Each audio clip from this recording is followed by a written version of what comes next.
So first, I'm going to talk about what is this report and the background and a bit of the main framework of it. The policy background has to do with, I don't know if you know this, but Europe has set as a goal to reach what they call zero land take in 2050. So no more urbanization, basically. Or if you develop out of town, then some things have to go away. A bit like what they do in North Holland sometimes with the road for road policy.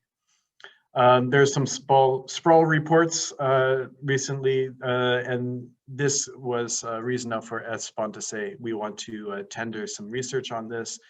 18-month time frame, €750,000, and PBL won this as a lead partner, and here are other project partners who helped make this a success.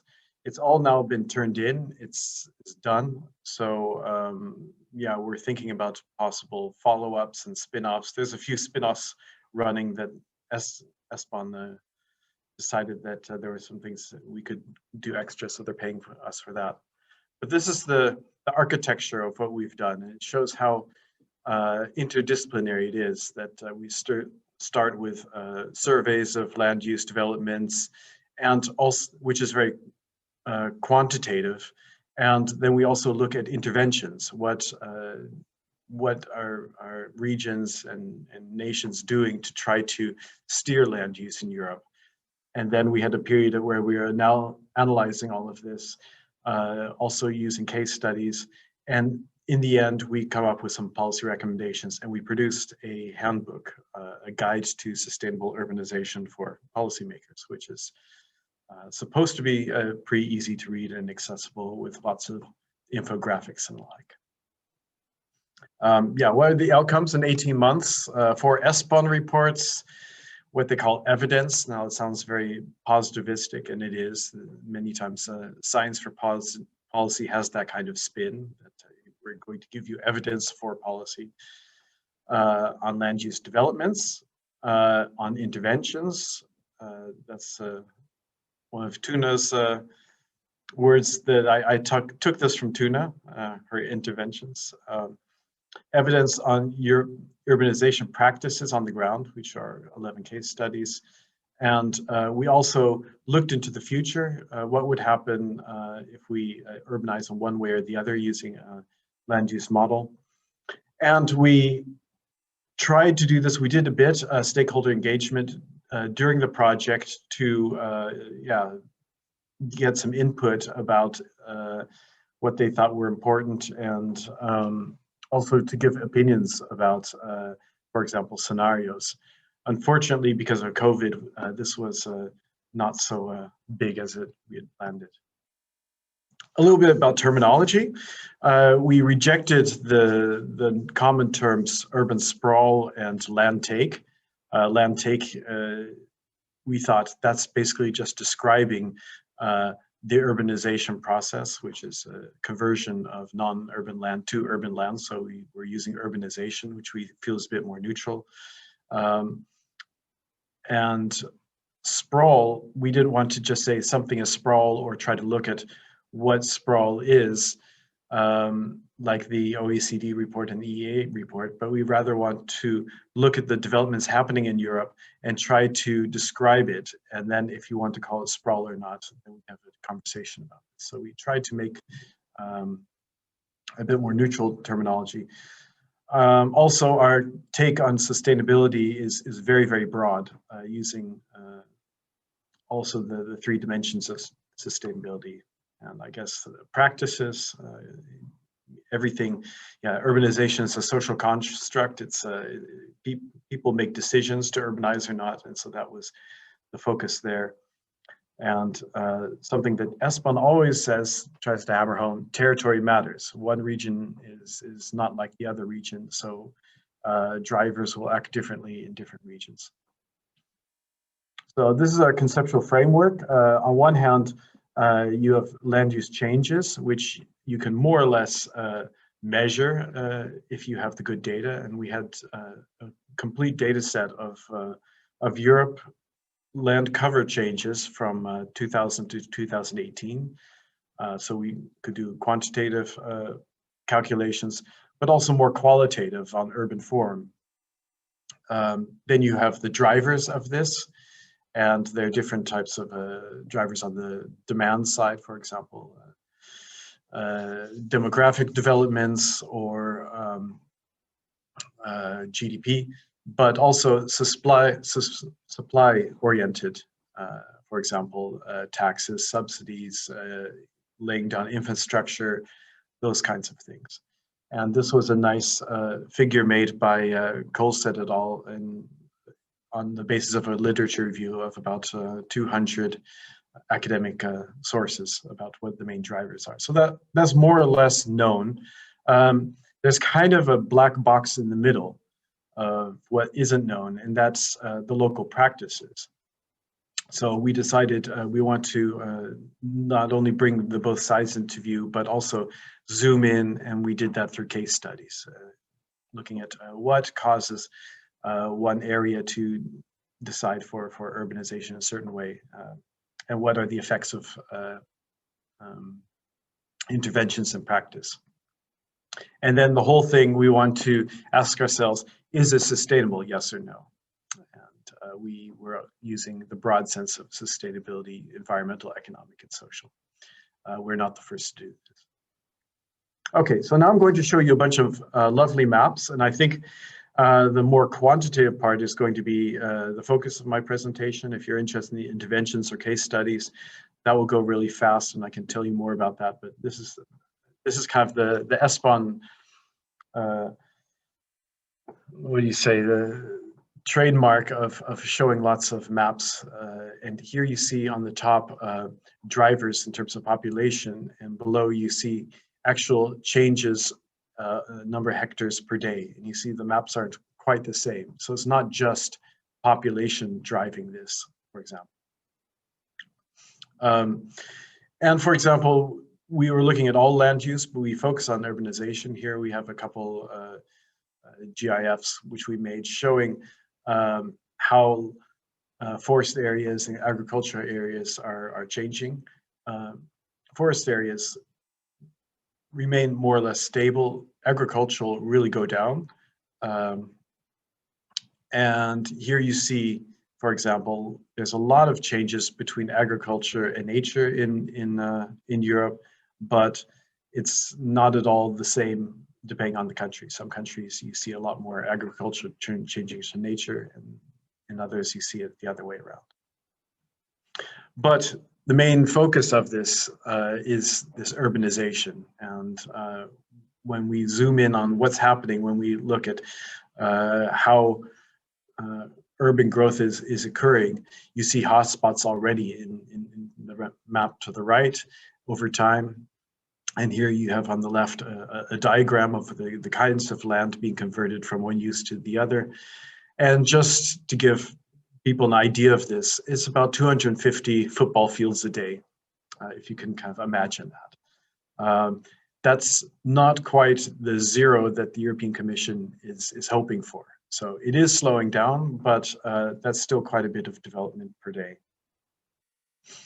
Yeah, you can ask, is this sustainable? Well, not really. You see that is declining. So if we take our 3 periods that we have data for, it is going down.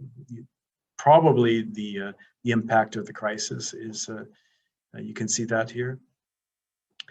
And you can also look at different types of measures. The first one I showed was on the left, absolute hectares per day being converted, and you see certain areas are converted quite a bit more than other areas. The one in the middle is per capita. So if you were to say that, well, some areas are growing, so they really need that space, you can also take that into account, and you see areas which are overstripping, let's say, their urbanization. And the last is this question of, do we see that urbanization is intensifying over time, or is it slowing down? So that's the more quantitative aspect of the story. we can also look in terms of urban form. This kind of relates to the whole sprawl discussion, because it's not just the amount of urban growth occurring, but how it's shaped and what type of urban growth. And I think many people can kind of feel what urban sprawl is. There was once a book called Field Guide to Urban Sprawl based on aerial photography, and the philosophy was, so I know it when I see it. So that's more or less easy, but yeah, actually getting a computer to recognize sprawl is difficult. And there were some studies on this, but we didn't find them satisfactory, and we couldn't replicate that so well. So, well, here's a different type of analysis that we did. This should have been one earlier, but this is a cluster analysis we did of urban types. But getting back to that idea of urban form, our data wasn't completely good in terms of the Corine data. And you see here, the pink areas are what Corine says is urban, and the black shows the global urban footprint, which is much more detailed. Unfortunately, only for 2012. So, but you can see there are areas that it doesn't capture and areas which it does capture. So you see in the Netherlands, it does pretty well, except for in rural areas where there's buildings, constructions, which it doesn't capture because it just says, oh, this is rural, it doesn't count. In Belgium, it has a harder time though. And you see areas here which are quite red, but not black, meaning that they've been coded as urban, but there's not much of a footprint there. And it shows that sometimes it's really hard for this Corine data to work with fine-grained urbanization. So what we decide to do also is to take a look at every single region in Europe and just eyeball it and see what kind of urban form do we see. And I did this also together with Blauwlogie students here, and we just paid them €1 per region after we created a methodology and did about 300 on our own. And for example, these two regions, how would you code them? So we would say on the left, looking at this, you see a kind of a monocentric main structure where there's one area where there's a rather large city, and the rest seems more or less polycentric diffuse.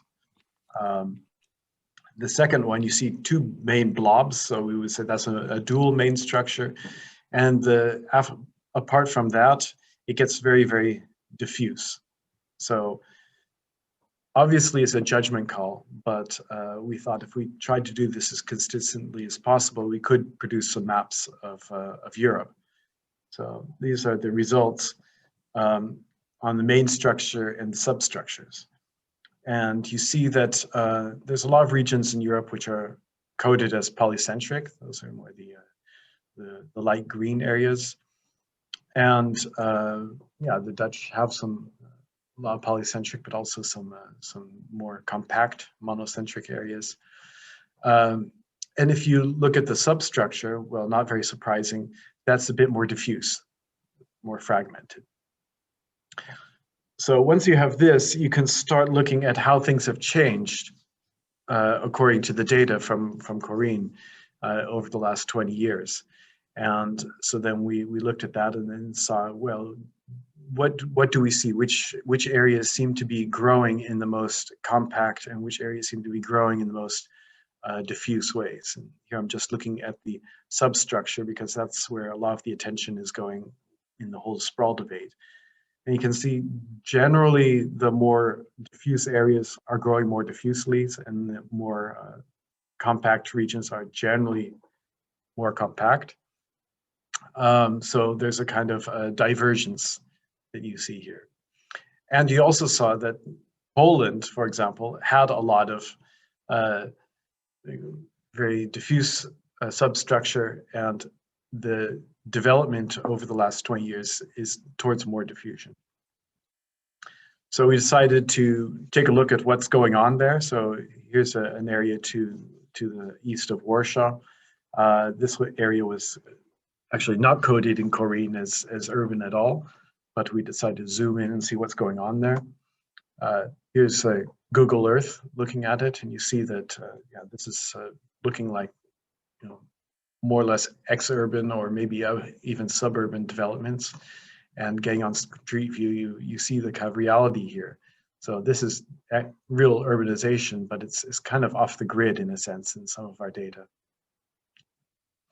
So to wrap this up, what do we see?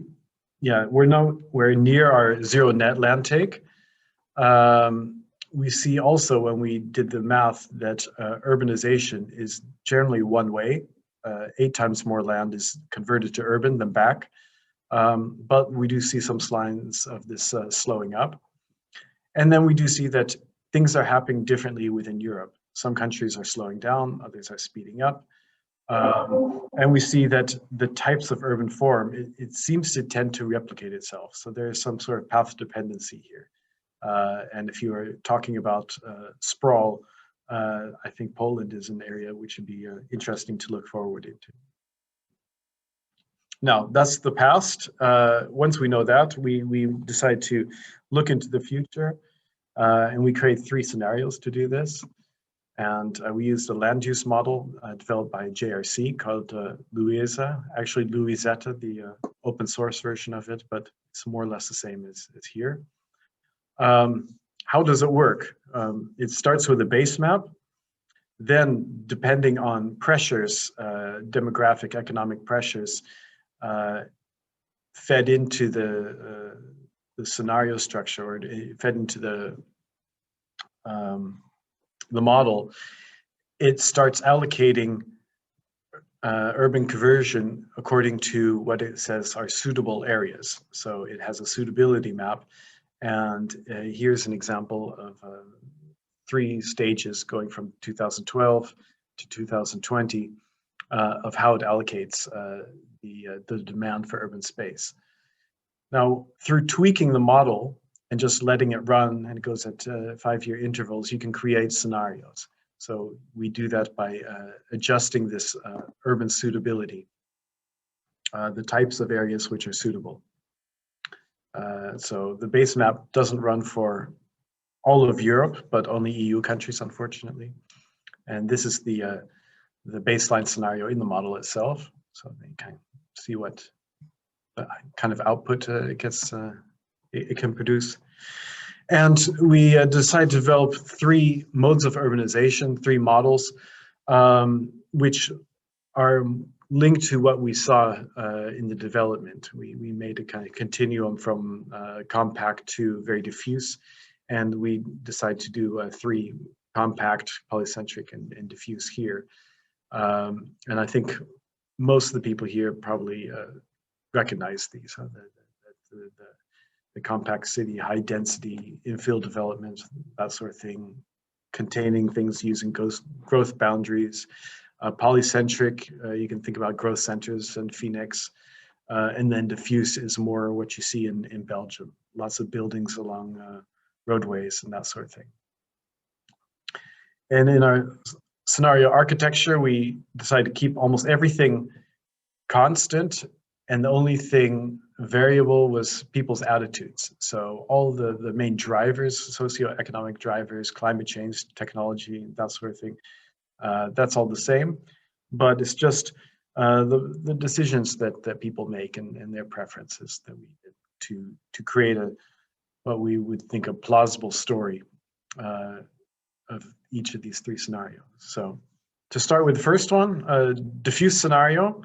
So we tried to spin everyone a bit positively. We say we embark on a policy of urban diffusion to allow and encourage Europeans to enjoy the pleasures of countryside living.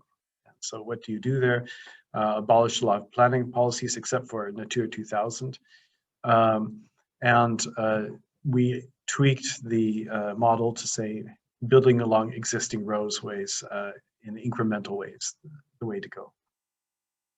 Polycentric scenario that says, well, we want to have more building around mid-sized towns. That's a nice community level, human scale, because people want to have the best of both worlds between the city and the countryside. A bit Ebenezer Howard here.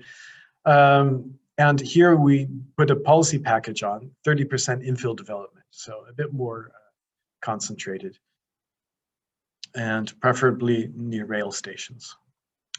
And the last one, compact scenario, urban containment in and around big cities. Here a policy package, 50% infill development and only around the big cities. So we ran this through the model, and here you see the changes in the diffuse scenario zoomed into 3 areas in Europe. And you see, for example, in the very diffuse urban structure of Brussels, Antwerp, that the diffusion just makes that even more so, that you just see a gigantic pattern. The darker red is new development, and the lighter red is existing development. In Bologna, you see the development running up the mountains and away from the cities. And in the Netherlands, you see a lot of it along existing roadways, because it's more or less banned here. It's been banned since the 1940s to build on roadways, ribbon development. And so you see a lot of these new development happening on these provincial roads. The polycentric scenario looks quite different. So you see here a bit more clustering. Antwerp and Brussels is also looking extremely full here. Bologna looks completely different. Almost no development in the mountains. It's now gone on to the area, and it's created a kind of network of towns. And looking at the Netherlands, you see the same thing, that a lot of the polycentricity, I think, of the Randstad is even further enhanced in this scenario. And the last one, the compact, again, Brussels, Antwerp, in each one of them, it's one big glob. But here you do see preservation of some open spaces, which you didn't see in the past, and a lot more contiguous development. And then in Bologna, also much more concentrated in a few areas, and the same in the Netherlands. So once you have this, you can also make calculations on what each scenario has in terms of net growth, urban growth, and in terms of projected population densities. Now that's because the population's constant in every scenario. It's very relative to the relative growth. And we also looked at whether or not this was sustainable or not. And to do that, we created a sustainability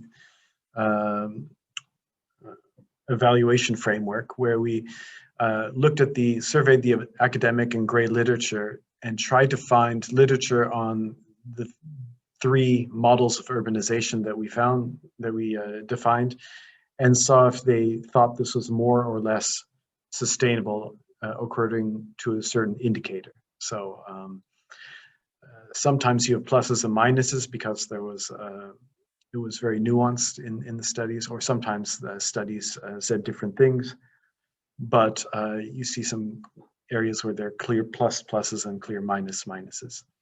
And you also see that some areas, for example, when you compare the compact to the diffuse is not all completely minus in every single system. There are some trade-offs between scenarios, and there are also trade-offs within dimensions of sustainability and between dimensions of sustainability. So yeah, conclusions. It looks like we think urban form matters for sustainability, that you can't do so much about it. It's hard to change. That's what you inherited. But since we do see changes in the last 20 years, making scenarios for 2050 showing different types of developments, that is plausible. And knowing that we can steer these developments with interventions, that shows that we might have a hand in this as well. So because of this, we think that the scenarios can be used as a way that policymakers and scientists can discuss sustainability and ways forward for making policy. And yeah, how do you assess this? Well, we assessed in 3 different ways. One was the cartographic way, looking at the model development, where you can say that in one scenario, a certain area, let's say a polder in the Netherlands, is urbanized, and in another scenario it isn't. So you can have a discussion about how valuable is that area. Do we think that's a good thing, or would we prefer it another place to be urbanized? We've also showed statistics on the net growth, if you're thinking about the no net land take, and the multi-criteria. To what extent does this approach certain dimensions of sustainability? So yeah, one of the main conclusions out of all this, we say, well, learn from the past and the future. We've produced a whole body of analyses on how land use has changed and evolved in the last 20 years. There's now a huge discussion about what the impact of COVID will be, whether everyone's going to flock to the countryside and want to build their own house, or whether we're going to have more compact bicycle walkable cities. The jury's still out on that, but we think that the super scenarios can also help conduct this conversation about possible ways forward. So we think these 3 scenarios are robust enough to even capture this current problem, which really wasn't foreseen when we first started the scenarios. So I'm thinking I'm getting to the end of my time, but I can just run very, very fast through the others, and I'll give you my my PowerPoint later so you can take a look at this. But I want to just show you, just flashing by some of the other aspects of the project. So the first is the interventions and whether or not this is sustainable or not. Now we have 11 case studies. We identified 235 interventions in Europe. We created almost 60 EU policy fact sheets, which show possible impact on urbanization and land use. We created an Excel sheet, and this is going to be uploaded. It should be available now, but it's going to be available on the 235 interventions, in the different type of intervention it is, also whether or not it's deemed successful or not, and why, on the different dimensions.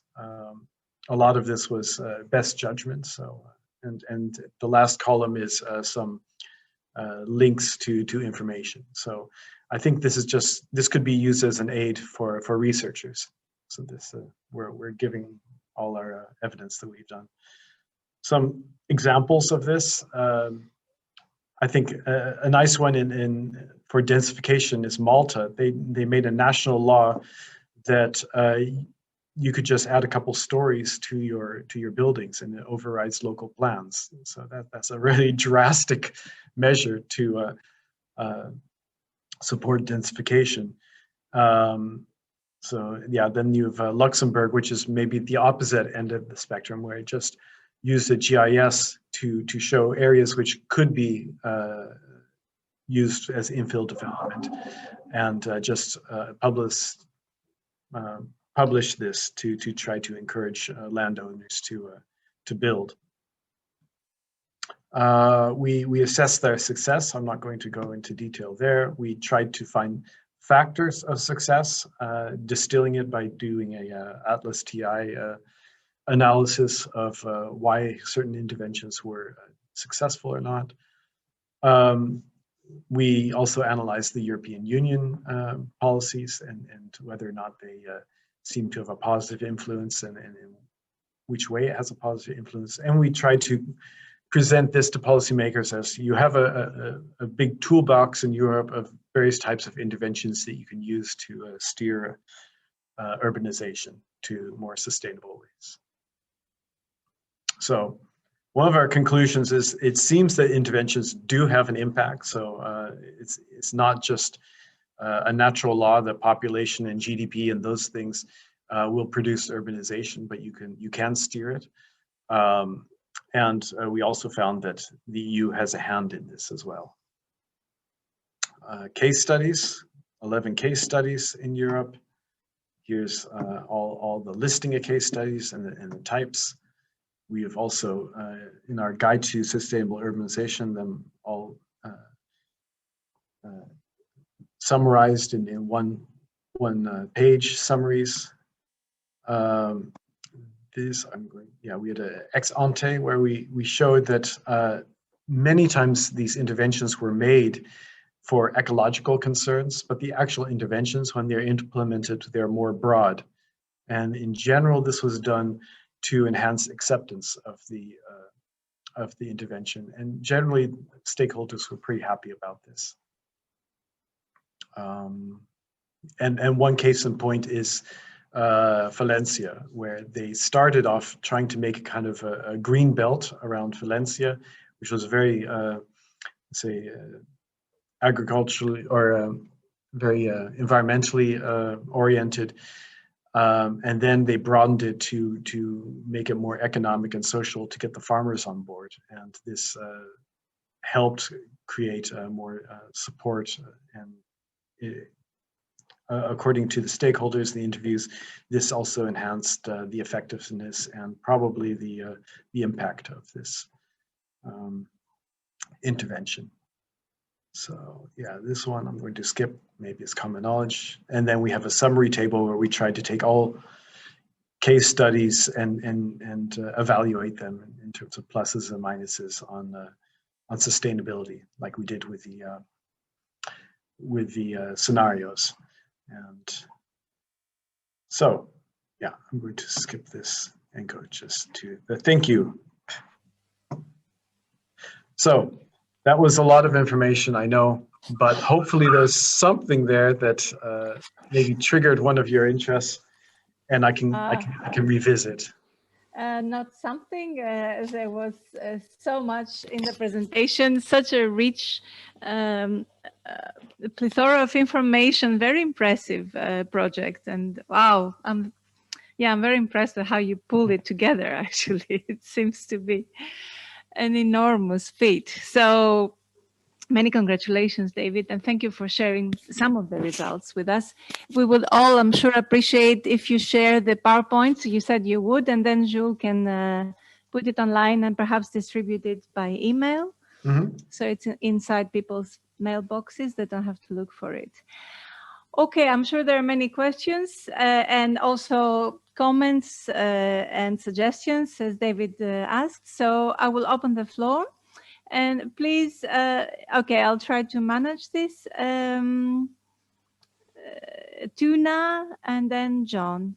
Shall we take 2 questions and then you respond, David? Is that? Sure. Yeah, let's take 2 and then we'll see. Great, David. Congratulations. It's amazing. And I was just watching this and thinking if you were presenting this in the inleiding planology, because we were talking about that in the previous years about sprawl and all that. It's just the visual reality that you can really prove what you are saying. So it's really great. What I'm wondering, because I'm trying to kind of zoom out and think of abstract arguments that you could come up with. And especially thinking the era we are in. We are in this COVID pandemic era where all these kinds of discussions about dense cities are put back on our plates.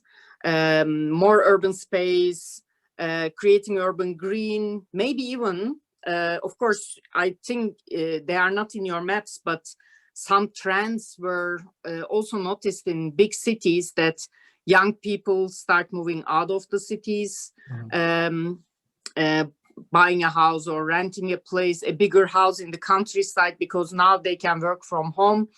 So I'm wondering if you put all these trends together, old trends of sprawl for other reasons, and the new reality that will require more, well, in my view, less dense cities.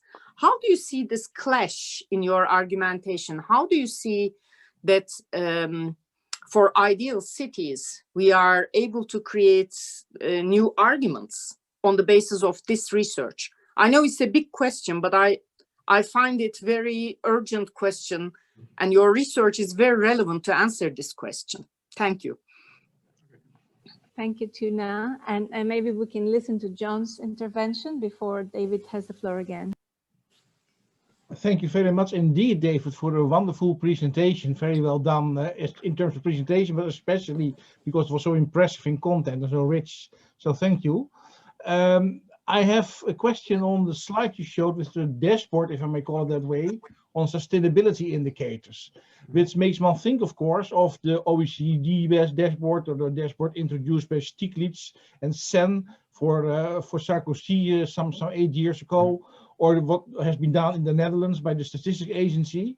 So it is much similar, but there is one difference, especially in terms of sustainability. In all these other dashboards, there's not only the statics, so the current state of affairs in the 3 Ps, but there's also dynamics in terms of social, natural, and economic capital ongoing in cities. And especially that is seen because it has an influence on the later shape of a city as important indicators for sustainability. So did you also include that in your work, or is that the next step? And if you included it, what did you see? Are there important things, conclusions on that point? Yeah? Okay. Shall I take that one first? Yeah, up to you, David. Okay. Yeah, well, the way we created this is, let's say, inductive. What we did is we were looking to see if there was literature in the scientific literature which would say that urban form has an impact on something which could be put within the 3 sustainability dimensions. So we didn't do it, let's say, top down, but we were looking to see what can we find in that whole, mostly the sprawl literature. That was where we got the richest available things.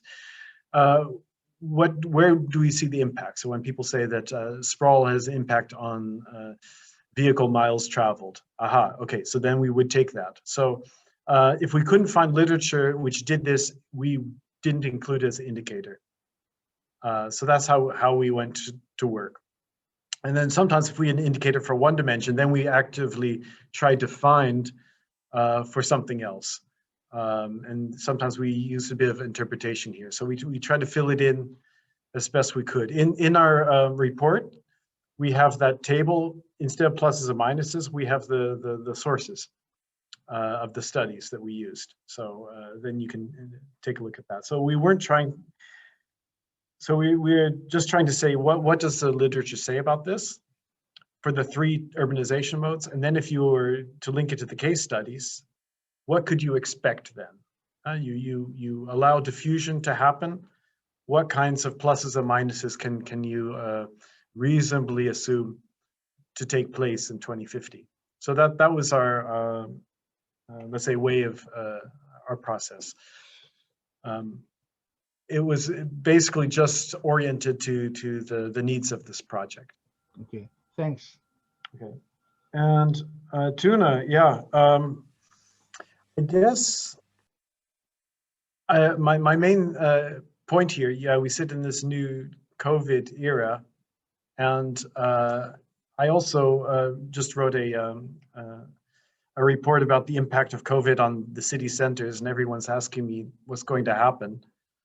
And we made some predictions for, let's say, 2022, but we won't predict much further because I just really don't know. And when you look at the literature, a lot of it just goes all directions. And so there's some that say, for example, for housing, yeah, that we want to go and live in more diffuse, spread out areas, but there is other literature that says no, we don't, and some literature that says no, we want to go back to the old community. We miss that. So neither urban, neither one house in the country. So looking at this, I thought that our scenarios were more or less robust enough, even with this huge wild card of COVID, robust enough to deal with that. And I wrote a paper on this, which I could send to you for a conference, and where I basically take the literature that I've seen in the last year about the debate on how urban form is going to change. And I consult about 200 sources on that, and mostly non-academic. The academics were generally in blogs, because this is all very fast, just a few peer-reviewed studies. The whole debate on which way is it going to go, and basically I fit that within the 3 scenarios, and I can share that with you. So my idea is I don't know. Past a year or so, I have absolutely no clue. My question is more like a bit of a question to myself and to us as urban planning colleagues. Just one note, because to give the chance to others to intervene as well. Let's, if you can keep it short, the question and the answer, David, please. Thanks. No, it's not a question. It's just to say that I fully agree with you. It's too early, but it's a question to us. Shouldn't we think about new ideas for cities rather than densification for the future of the cities? I think there are some lessons that we should learn from it and then implement. It's more like a self-reflection, I would say. Thanks, David. Yeah, that was send me the for paper, please. Yeah, that was the INU conference. Okay. And we would all like to receive the paper. So yeah. And well, I think the scenarios help you think about these things. It puts it in really sharp contrast. And if you say that because of COVID, everyone's going to do this, then you can then have a discussion about what the possible impacts are going to be in on our lifestyles and on the environment, for example. So I think this is a good way to visualize this and structure a discussion. Thank you, David. Thank you to the speaker. So is there any more comments, or we have time? So Yannis? Yeah, also thanks a lot for your presentation. It's really overwhelming, the amount of information you shared with us. And I have a question about one of your conclusions, which was about that some regions inherit certain urban forms, you stated. So it's difficult to change. You were referring to path dependencies. Mm-hmm. But apparently there are some other regions that manage to change their urban form and move towards more sustainable urban forms. So did you look into those regions as case studies? And what were the main lessons? Like, how did those regions manage to change course? No, we didn't do it. We would have wanted to do that. In the end, our case study selection, if you read the report, it looks very logical, but actually the real reason was more pragmatic, that we did case studies in our own countries because we knew them the best, and we could actually get a good indication of how interventions work in practice. And they do reflect a huge diversity. So we have national to very local interventions, and all over Europe. So different planning traditions and that sort of thing. But no, we didn't look at exactly, yeah, that would be looking for best practices. What we did is we took this variety and then ex post thought, well, does this intervention seem to work? Is this working? Is this working towards one or the other dimensions of sustainability well? And for example, in Sweden, for example, they're doing quite well on the environmental one. They're doing a lot of brownfield regeneration in Stockholm. That was our case study. But they're having a lot of trouble with the social, because it looked like the interventions to densify and regenerate were making things even less affordable. So that was a kind of conflict. And that's basically what the case studies were about. We're about really going into depth and looking at this, and not selecting them on the basis of best practices or not. And that's something we were asked in the beginning to do, but we rejected that. We thought that it's just as interesting to look at mixed practices or worst practices than best practices. I think Romania came out as more or less a worst practice. Thank you, Janus. Thank you, David. Caroline has a question, so I will pass the floor to her. And maybe I can follow up on Janus's point. Thank you. Yeah, David, great presentation. I have actually two questions. One is factual. Is your research also underlying the Future of Cities report of the GRC? That's my first question, because that report is quite influential now in Europe, as far as I understand. And the second one is that I am the Chief Science Officer of municipality, so I see a lot of the, there are always many graphs, and there are many stories with the graphs. So actually, we even now have a specific academic workshop on how you visualize information for policymakers. So I was wondering, could you elaborate on this bridge between your really thorough work and how you then bring it to the policymakers? Because it's a very big step, as far as I understand. Okay. The first one's easy to answer. I think we were in parallel. So by the time we got access to that report, that we were already on our way. So no, that report wasn't influential because the terms of reference were already written and we were already going ahead. GRC wrote the model that we used, the Lewis model, and from what I saw of the report, we don't really contradict each other. They're both quite broad reports. No, you don't, but they have very clear, they don't talk scenarios. They really talk about, more compact going regions and more, more diffuse regions. You make it scenarios for all of Europe. They make a distinction between regions. Of what Okay, I think I have to look at that report again. Okay. By the time the report came, we were already so much in our, let's say, trying to get this our own research done. So that's okay. I have to plead that ignorance to a certain extent. That, but no, the main thing is it wasn't influential on our product on our project. Okay. That would be an interesting follow-up to do a comparison between what we've done and what that report is. I think that would be very interesting, really. Yeah. Okay. Yeah. I'll put it on my long list of to-do things. The other one, what was? About the step from your research, which is very thorough and very precise and very consistent, and then you end up in the politician's realm where it's really not all about that. Right, exactly, and that was something that ESPON really wants to do, because ESPON is research for policy. So it was saying that we should try to help policymakers make decisions and find examples that they would find useful. So that all came together in our guide to sustainable urbanization. So that was, if you go on the website, that's the first publication that people will see.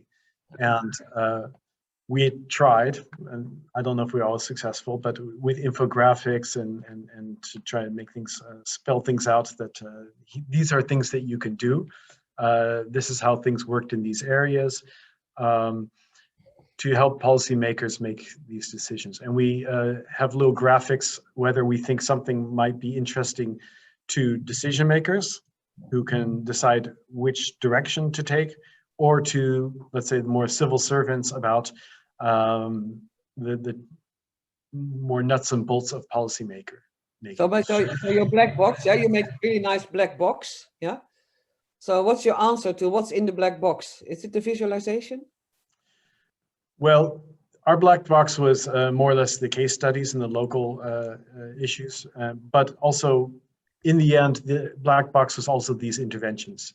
So if you take it together, the 235 interventions that we identified and how they worked, plus what we learned from the case studies, that's how things work in everyday practice, to produce a landscape that we see from above changing from 2000 to 2018. So that was one thing. So that's a document, a PDF, and we hope it's accessible enough to be read and used. Right now we have 2 spin-offs going on that ESPON is paying us to do, and that is to help policymakers in Croatia and Lithuania apply this guide to their policymaking. So both are working on the national policy, and we're used as a project team. We're helping them translate what we learned in this project to their policy. I will contact you because we run this open research platform. I think it's very interesting for us to really show your work. That would be very interesting for the policymakers of Amsterdam and the region. Okay, yeah, absolutely. Yeah, thank you. Yeah, and yeah, take a look at our guide to sustainable urbanization. See, because that's written for policymakers, and once we have in a few months, those spin-offs should be done. So we should see if those are actually, how they're taken up and how applicable that guide is. And then I want to do the same a bit for the Netherlands and see if I can draw conclusions for the Novi. Thank you, Carolina, and thank you, David. I have a quick, if I may make a quick question. I'm really curious because all this richness of quantitative data, apart from the difficulty, as you and Carolina pointed out, of translating it into a policy guidelines, there is, of course, the tendency with this massive quantitative data mapping that you homogenize spaces that are deeply, deeply heterogeneous. And they're deeply heterogeneous at all levels, at national, regional, and local. So going from, for example, it would be really interesting, and that goes into your case studies, which you didn't have time to present, of course, but to see how these trends are linked to national legislations for planning. And I'm really grateful you bring back the question of the urban form into the debate, because it has been kind of going down and down the academic agendas. But also how what's the role that urban history and heritage plays when it comes to designing or thinking new urban forms? And it was horrifying to hear Malta unilaterally applies, if this is an umbrella legislation, just jot 2 floors over any existing building. Yeah. This is what Athens did in the 1960s with very visible outcomes today. So it would be really interesting to look at the interface between urban history and heritage linked to urban planning and design practices of the past, the present, in order to start envisioning a future, because this is, in my view, what we're missing. I think you alluded to that as well, Caroline, and maybe Tuna. It's the vision we're lacking at this moment. And I think your project can be the groundwork for starting thinking along those lines. It would be great if you could open this dialogue. Maybe I should give another presentation on the case study. Yes, that would be great. Yeah. But also the case studies, I mean, they're very heterogeneous. Like what's going on in Romania, that was more or less of just anti-planning and just got the total free market and people being frustrated and looking at the results. And the Belgian one, yeah, it has a bit of that they had this kind of free for all, and they're trying to do something with it, but it's cautiously optimistic. I was about to interfere and tell you that your results on Antwerp was, of course, quite shocking in the sense that, of course, it's known to be quite, Belgium is known to be quite sprawled, especially along, very different than the Dutch structure along the roads, very long, villages and so on. But of course, there's this fragmented governance structure in the background of it. Yeah, it's a mess, but a lot of other places are a mess, and it's interesting to see how everyone deals with their own messes, and some have, like the Swedish case, they said, well, we have such a great, strong planning tradition, and so everything was great, and we just implemented it, and it was a very successful story from a very strong position. And then it was interesting to see what the side effects were. For example, so every case study teaches you, let's say, different things, and it's, you know, Europe is one big policy laboratory, and we have only had enough time to, let's say, scratch the surface of comparing these things. We did a very synthetic comparison, but to actually get in depth about this, we couldn't do. So that's, I think, when I'm looking at you, the academics, yeah, maybe you could you use this information to look into some hypotheses where you think that maybe these kinds of regions in Europe, or these kinds of economies, might produce certain types of outcomes in terms of urban development, and you can use our evidence to test those hypotheses.